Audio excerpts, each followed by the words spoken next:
Okay, let's unpack this. Have you ever scrolled through social media, perhaps LinkedIn, and stumbled upon a comment that just stops you? Hmm. Something that voices a fear you might have felt yourself or maybe seen others grapple with. We saw one recently that really sparked a whole conversation, highlighting a kind of deep apprehension about the dizzying speed of tech change, specifically, the rise of AI. Yeah, and what's fascinating there is the raw honesty of that feeling, right? That sense of maybe being left behind, potential obsolescence. Mm. It resonates with so many people. It does. And the specific comment we saw expressed a really poignant concern. It suggested AI might be the final blow for an entire generation, Gen X. Right, it was a stark picture. The comment described Gen X as being at the hardest age to relearn everything, caught squarely in the path of the biggest tech shift they've ever faced. Hmm. It contrasted this with Gen Z, who are, building the future in real time, while implying many Gen Xers are supposedly struggling with basics like what a prompt even is. Wow, that's quite a statement. Yeah. And the author framed AI not just as another tool, but as a whole new way of thinking and issued a clear warning. If this generation doesn't rapidly adapt, they risk disappearing from the conversation because, as the comment put it starkly, the AI era won't wait. And that perspective, that very real apprehension about being left behind Hmm. in the face of just unprecedented change, that's really the starting point for our deep dive today. Exactly. We've gathered a stack of sources to explore this whole idea of generational adaptation, facing technology. And we're focusing on a counter-narrative presented in our primary source, an article provocatively titled Generation Adaptable. So our mission today is to unpack these sources, primarily generation adaptable, yeah, but also drawing insights from a supporting piece, AI will automate the robots, not the humans, Right. to really understand why one compelling viewpoint argues that Gen X, far from being uniquely vulnerable, might actually be, well, uniquely prepared for this AI wave. Mhm. And, beyond just the generational focus, we want to highlight the profound philosophical ideas these sources touch upon. Things about the fundamental nature of work, continuous learning, and human adaptability in a world that just refuses to stand still. And the Generation Adaptable source, it's written by someone who self-identifies as a Gen Xer, born in 1965, actually. Okay. And it offers this powerful, direct counterpoint to that LinkedIn fear we mentioned. It doesn't for a moment dismiss the astonishing speed of AI development. How could it? Right. But it fundamentally questions the assumption that prior extensive experience with technological disruption is somehow irrelevant in this new chapter. It challenges us to look critically at past patterns of adaptation to better understand the potential that exists today. Exactly. And that other piece, AI will automate the robots, not the humans. It provides a highly relevant specific example. It illustrates precisely the kind of work AI seems poised to take over. Yeah, that's a great connection. And this reinforces the larger point about human work evolving, not just disappearing, and why uniquely human skills honed through decades of navigating change, they remain paramount. So, before we dive into the counter-argument, let's really acknowledge the weight of that initial fear. That LinkedIn comment, it really struck a nerve precisely because it put words to an anxiety many people feel, maybe silently, right. Mm-hmm.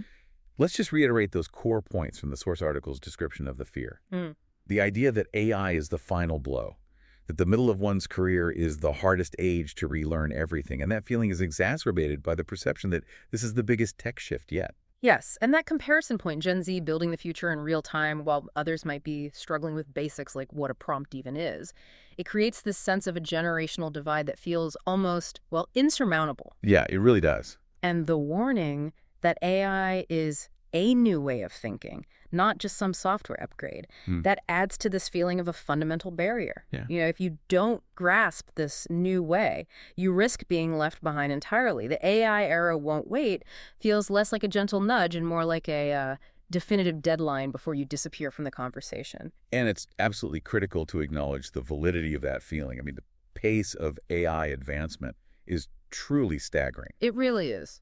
What was, science fiction yesterday is functional today and maybe widely adopted tomorrow.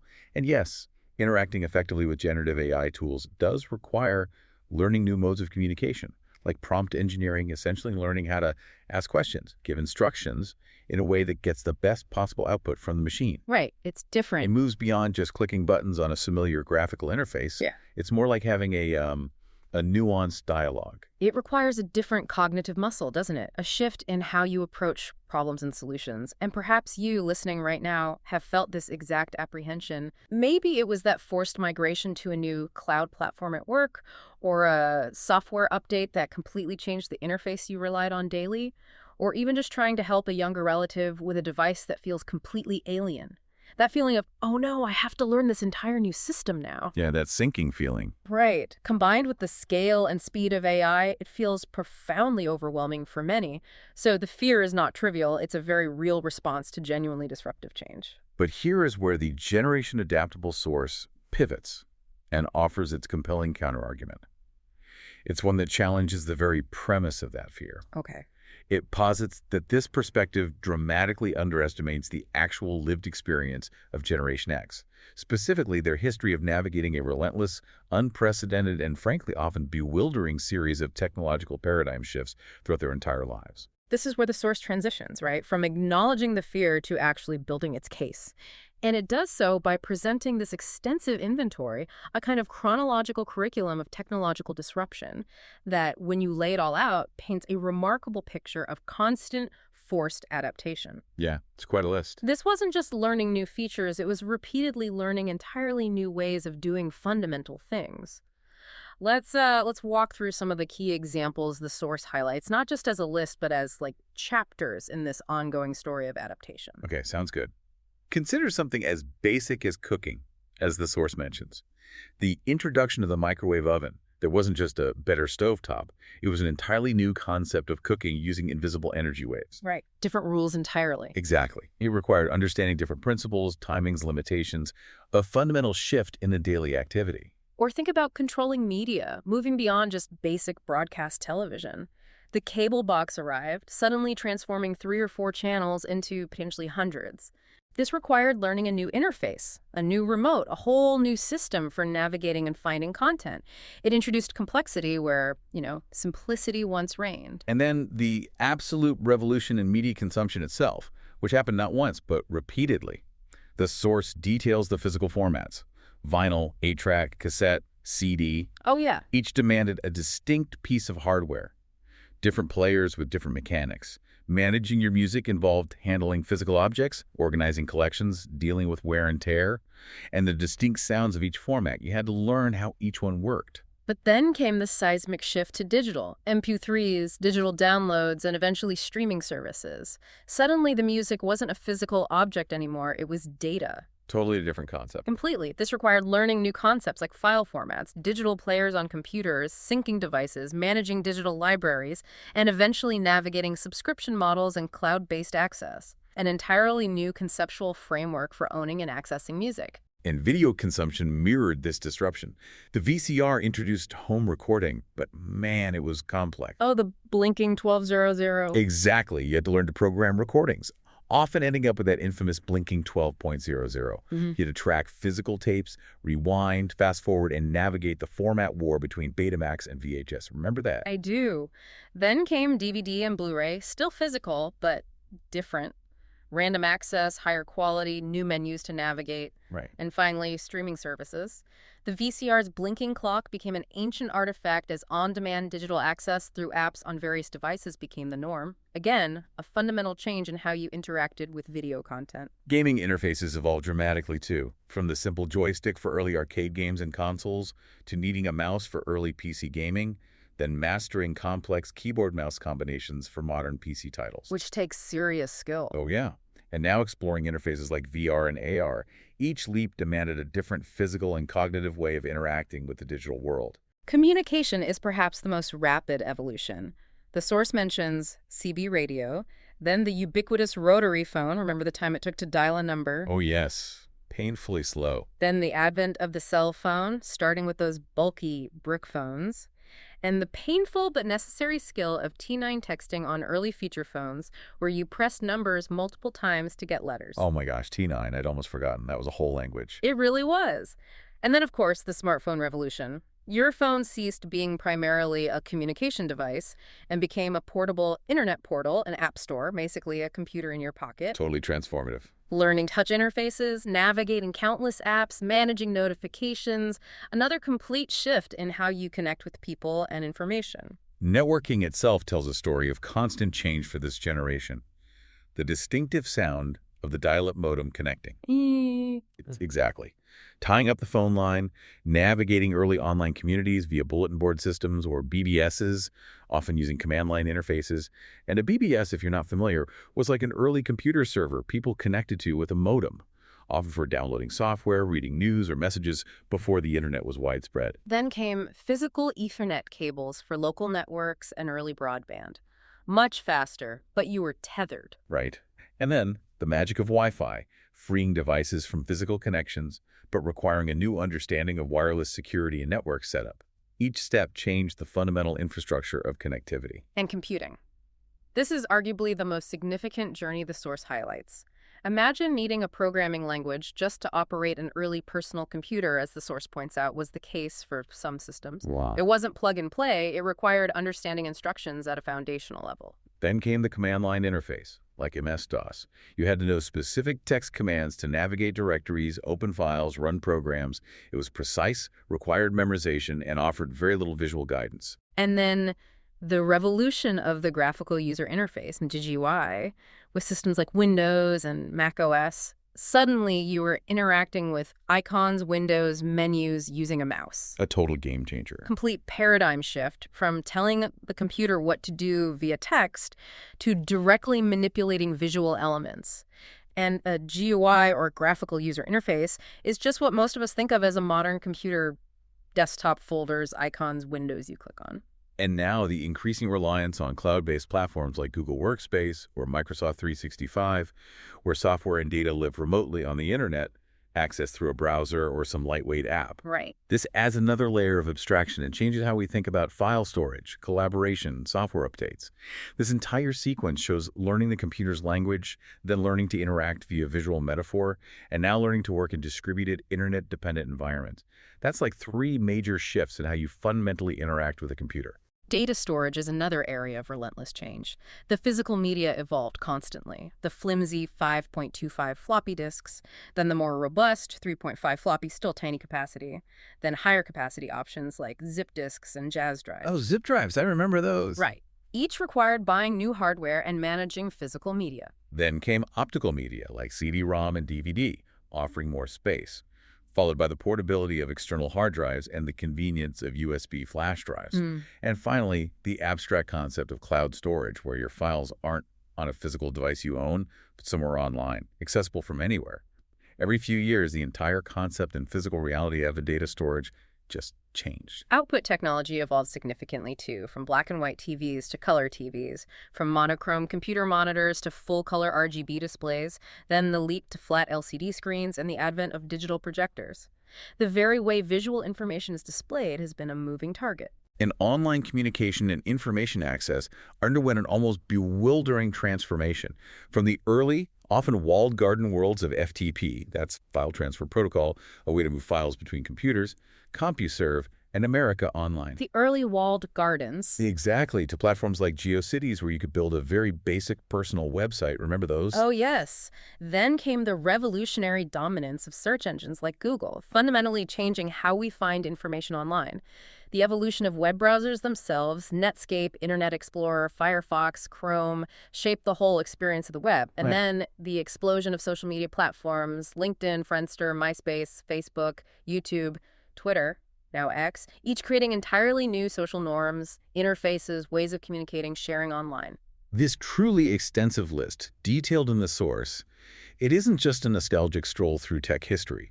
If we connect this to the bigger picture, what it represents is a comprehensive, often forced, curriculum vitae of continuous adaptation. That's a great way to put it, a curriculum vitae of adaptation. Yeah. Each of these wasn't just a minor update. It required learning a new logic, a new system of interaction, often a completely new mental model for how something worked. It highlights a history defined by navigating fundamental changes, not just getting used to a new button layout, but embracing entirely new ways of doing things repeatedly.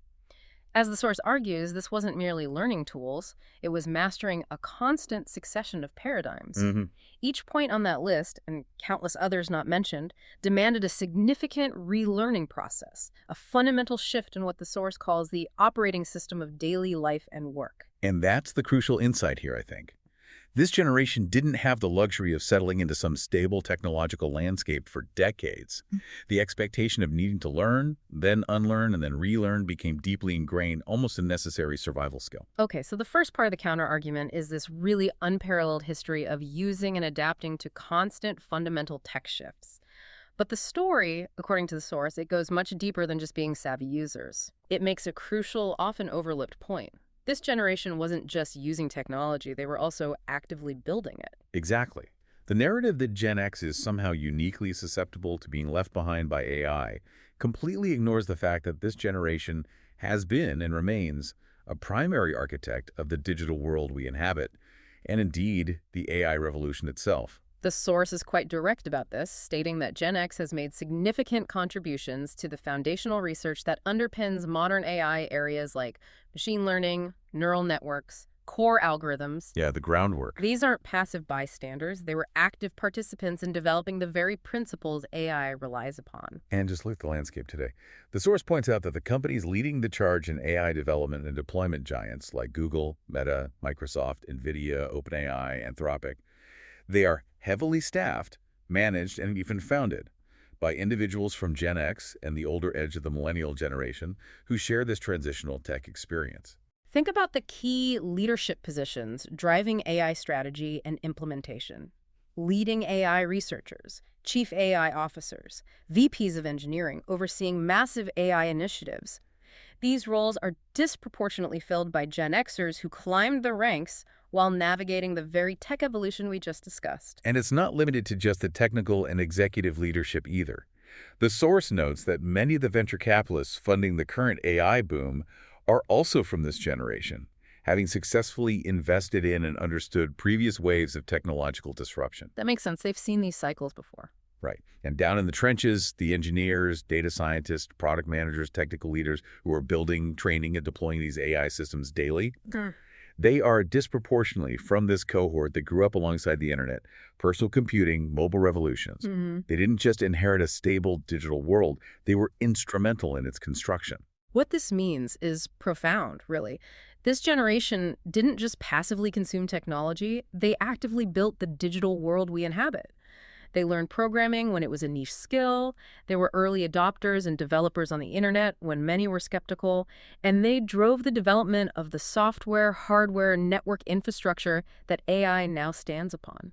This fundamentally challenges that narrative of them being potential victims of change. It highlights their agency, their deep understanding, their active role in creation. Yeah. It points to a crucial distinction. Someone who only learns to use technology adapts to what others build. Someone who learns to build technology understands the underlying systems, their possibilities, their limitations. That's a key difference. It is. This dual experience, navigating chaotic change as a user while also building the systems that cause change, provides a unique perspective and capability when facing the next wave, like AI. Their history isn't just one of adaptation, it's one of constructing the very landscape they continue to adapt within. So, given this unparalleled history of both enduring and architecting technological disruption, what specific traits and mindsets did this journey forge? The source argues these cumulative experiences cultivated specific skills and approaches that are exceptionally valuable, perhaps even uniquely suited for navigating the complexities of the AI era. Okay, so what are they?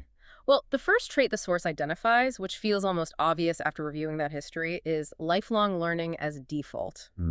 Makes sense. For Gen X, learning new technology wasn't an occasional professional development requirement. It was a constant, unavoidable feature of daily life and work.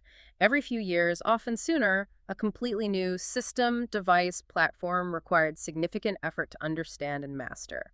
AI, from this perspective, is simply the next chapter in a very long, ongoing book. Right. The expectation of needing to learn continuously isn't something new or jarring. It's a deeply ingrained behavior, a fundamental operating mode. The second key trait the source points to is systems thinking in practice. This constant exposure to diverse and evolving systems fostered it. Well, the source argues that having to navigate such a wide array of fundamentally different technological systems, from, say, the mechanical logic of a VCR timer to the algorithmic thinking behind a search engine, or the social dynamics embedded in a social media interface, it built a practical, intuitive form of systems thinking. They learned to deconstruct how new technologies work, to identify their core functions, inputs, processes, outputs, and to figure out how to integrate them effectively into their existing workflows and lives. Okay, I see. So it's like they developed this knack for figuring out how things tick, how the pieces fit together. Exactly. And this practical systems thinking ability is, according to the source, directly applicable to understanding and utilizing AI tools. Instead of just seeing a tool like a generative AI model as a black box, Hmm. someone with this ingrained systems thinking can instinctively start to figure out its inputs, what kind of prompts work, its processes, what are its strengths and limitations, and its outputs. How can I use or refine what it produces? Hmm. Right. It's about understanding the workflow and logic of the system, Yeah. even if you don't understand all the, deep underlying code. The third trait is resilience and problem solving. As anyone who lived through early tech adoption knows, things often didn't work reliably. Oh, definitely not. Crashes, bugs. Right. Software crashed, hardware failed, and user manuals were often inscrutable or just plain non-existent. The source highlights that this environment fostered a deep sense of resilience and a powerful knack for troubleshooting. You had to figure things out through experimentation and persistence, often alone. Yeah, you couldn't just Google the error message back then. Exactly. When an AI tool gives an unexpected result or presents a challenge, that history of tinkering, debugging, and just stubbornly trying different things kicks in. And the final trait the source points to. Agency over apprehension. While any significant technological change can naturally trigger some level of uncertainty or even anxiety, the overwhelming, repeated experience for Gen X has been one of successfully mastering wave after wave of disruption. This cumulative history builds profound confidence and agency, rooted in their proven ability to learn and adapt, rather than defaulting to debilitating fear or a sense of inevitable obsolescence. They've faced massive shifts before, figured them out, integrated them. There's a deeply ingrained belief, earned over decades, that they can do it again with AI. And why does understanding these specific traits matter, not just on the context of one generation, but to you, the listener? Because these aren't mystical qualities. They are learnable, cultivable skills and mindsets. That's a really important point. Yeah. Reflecting on how a generation that faced such profound, discontinuous change managed it by embracing continuous learning, developing practical systems thinking, building resilience, and fostering agency can provide valuable insights and strategies for anyone navigating the current or the future waves of technological evolution. It turns the challenge from an insurmountable wall into a problem to be solved with proven approaches. Now let's bring in our second source. AI will automate the robots, not the humans, because it provides a perfect, concrete illustration of the type of work AI is best suited for. Okay.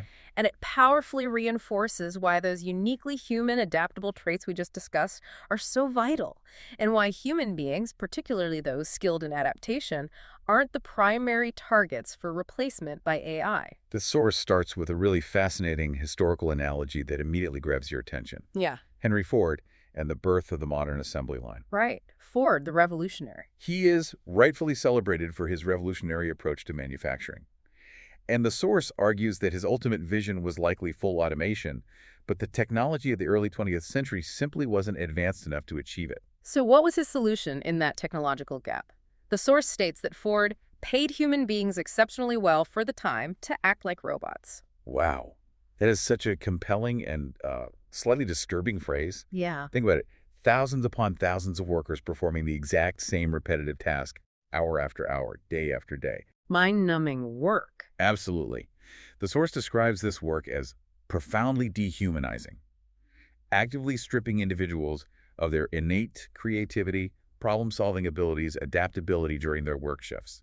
They were paid to suppress their humanity and function as unvarying machines. And this intense, monotonous, frankly unnatural work directly led to significant labor unrest, demands for better conditions, higher pay. Right. These were the incentives necessary to convince humans to temporarily suppress their essential humanity and function as biological machines, as the source puts it. It's a stark way to frame it. It is. And the source's critical insight here is that humans are fundamentally excellent, adaptable problem solvers, but poor long-term robots. Why? because our brains are wired for variation, learning, creative thought, not endless, identical repetition. Yeah, we get bored, we make mistakes. Exactly. Boredom, fatigue, the natural human drive for novelty or efficiency, these all lead to inconsistencies and errors when performing purely robotic tasks for extended periods. Humans are simply not built to be perfectly consistent, tireless machines. Okay, so that's the historical setup. Now, fast forward to today. The source draws a direct parallel, but surprisingly finds a similar situation not just in manufacturing, but increasingly in knowledge professions. Really? Specifically, it points to the challenges emerging in academia surrounding compliance with regulations like ADA Title II. Ah, it's accessibility compliance. Okay. Title II of the Americans with Disabilities Act mandates effective communication and equal access for individuals with disabilities in public entities, including universities. This is, of course, a truly laudable and essential goal aimed at inclusivity. Absolutely. However, the practical implementation for digital course materials, especially with looming deadlines like April 24, 2026 for ensuring accessibility standards, is creating what the source terms significant new category of repetitive, rule-bound tasks for faculty. What kind of tasks are we talking about? Well, the source lists the specifics, often stemming from detailed standards like WCAG 2.1 Level AA. They include things like ensuring 100% accurate closed captioning for all video content, providing equally accurate descriptive transcripts for audio and video, writing appropriate alternative text for every single image used in course materials, and meticulously structuring documents to be properly read by screen readers. Okay, yeah, that sounds like very detailed, very precise work. It is, and the problem, as the source articulates, is that this process risks taking highly trained educators, individuals whose expertise lies in complex pedagogy, cutting-edge research, fostering critical thinking, designing creative learning experiences, and turning them into data processing robots. Back to the robot analogy. Exactly. These accessibility tasks demand extreme precision and adherence to rules, leaving little room for the creative deviation that is the hallmark of effective teaching and research. It's asking the human brain, which is magnificent at synthesis, abstract thought, empathy, innovation, to perform functions that require the meticulous, unvarying consistency of a machine. Yeah. This is precisely the kind of work Henry Ford needed humans to do a century ago because the technology didn't exist to automate it. But the profound difference today, and the core point of this second source, is that the machines do exist. Sophisticated AI assistants and agents are finally capable of fulfilling that long-held automation vision, not primarily on the physical assembly line, but increasingly in the realm of knowledge work. Okay, so AI can do this robot work. The source emphasizes that AI is exceptionally well-suited to perform these kinds of tasks, generating accurate transcriptions and captions. AI can do that tirelessly, often more accurately than a human doing it manually for hours. Right. Analyzing images or video frames to suggest descriptive text, AI is designed for that kind of pattern recognition. Parsing complex documents to identify structural elements for accessibility standards, AI can be trained on the rules and apply them consistently. So AI can perform these rule-based, data-intensive tasks tirelessly and consistently, freeing up human time and cognitive energy. Exactly. And the philosophical implication, as the source concludes, is crucial. This isn't about AI replacing the core, uniquely human functions of these professions. The teaching, the mentoring, the complex problem-solving, the creative conceptualization, the empathetic interaction. It's about AI taking over the robotic tasks. Yes, the robotic tasks that humans were performing, often inefficiently and with great mental cost, simply because we lacked the technology to automate them before. By automating tasks like generating accessible content, handling repetitive data entry, or drafting standard responses, AI can liberate faculty from the drudgery of manual compliance, or liberate professionals in other fields from their own forms of robot work. Which then allows humans to redirect their time, energy, and unique cognitive abilities back to their primary human roles, the roles that require creativity, critical thinking, nuanced judgment, empathy, the things AI can't replicate. The source's conclusion on this point is both insightful and optimistic. AI won't replace the human jobs that require thought, creativity, and empathy. It will replace the robot jobs that humans were never well suited for. And this, the source argues, frees humans not from work, but from work that stifles our humanity. That's a powerful idea.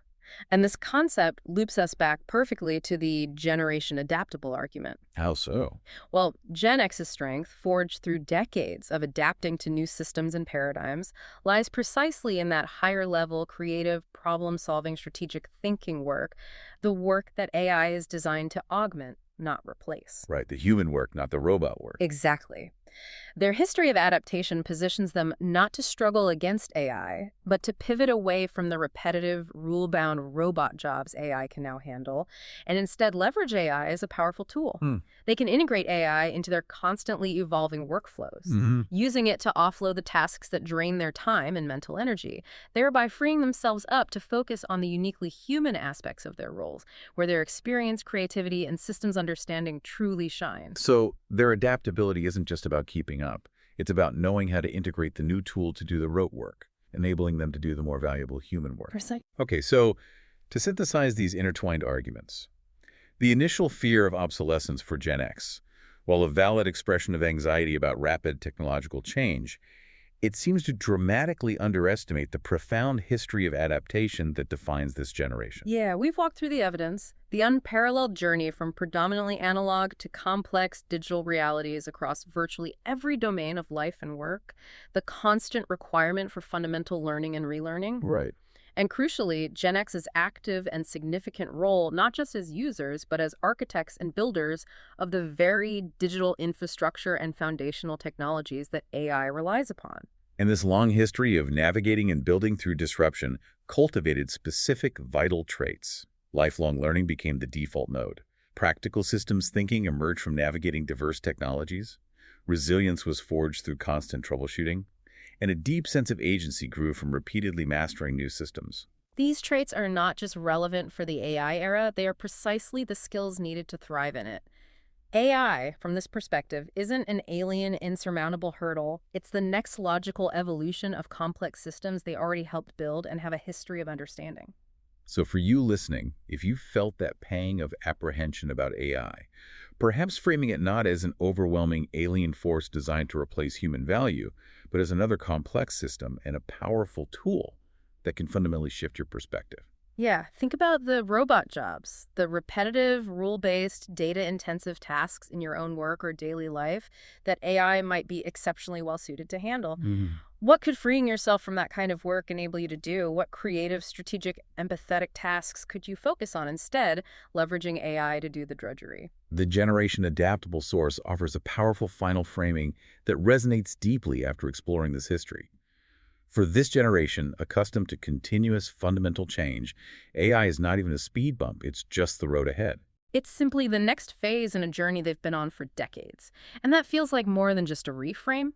It feels like a declaration of capability earned through experience. Yeah. Gen X's history suggests a deep, proven capacity for adaptation that positions them remarkably well for the AI future, understanding how to integrate this powerful new tool to handle the robot jobs and liberate human potential for the kind of work that truly requires thought, creativity, and empathy.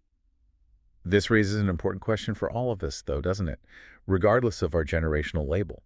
If a history of constant change has built the capacity to adapt and leverage new tools to focus on uniquely human strengths, what does that imply for how we should proactively cultivate those same traits, lifelong learning, systems thinking, resilience, agency, to navigate the accelerating evolution of technology that affects everyone? Indeed. That's the challenge for all of us. And on that note, as we wrap up this deep dive into adaptation and the nature of work in the age of AI, let's leave you with that perfectly timed, humorous yet insightful line from the AI will automate the robots, not the humans source. Something to mull over as you think about AI taking on those tasks we were never quite built for. Okay. Let's just hope, as we increasingly rely on these powerful tools for such essential functions, that the AI robots don't unionize and demand weekends off. Hey, let's hope not.